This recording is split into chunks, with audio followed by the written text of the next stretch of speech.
Now, progress in good governance in Africa is stalling. That is according to the latest figures compiled by a non-governmental organization, the Mo Ibrahim Foundation. The group says, along with concerns over political freedom, many countries have been hit by falling prices for raw materials.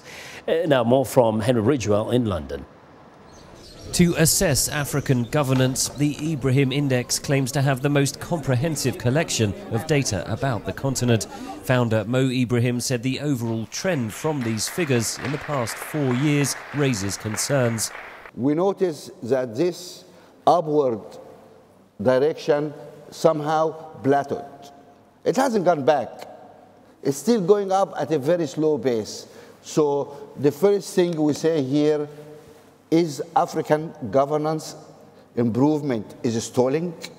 21 countries have seen their overall governance scores fall since 2011, but the trend masks significant progress. Health and education have improved across the continent. Ivory Coast, which is due to hold elections later this month, showed the biggest overall improvement. Côte d'Ivoire have done well in every aspect of governance. But again, you have to remember Côte d'Ivoire is coming out of conflict. But then you have some countries which is not coming out of conflicts. You have like Rwanda, Morocco, Togo, Kenya. These countries really have governments which are really focusing on development and delivering. Ongoing conflicts in Somalia, South Sudan and the Central African Republic meant they were at the bottom of the list. Even in more peaceful states, political freedom is under threat. What we see is a tightening on the space for civil society, freedom of association. The measures of economic governance show some of the biggest declines. Analysts say several African states have suffered from falling commodity prices in recent years. Conversely, successful countries have diversified economies.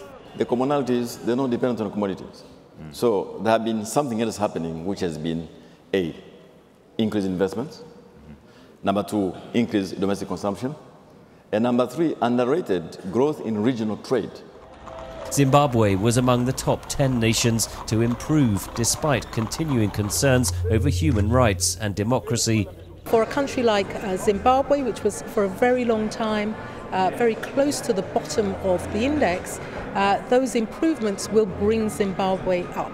It doesn't mean that there are not significant concerns across other areas. You have to be very careful. The Ibrahim Foundation says the aim of the index is to remove the mystery around governance and empower the ordinary African citizen to hold those in power to account. Henry Ridgwell for VOA News, London.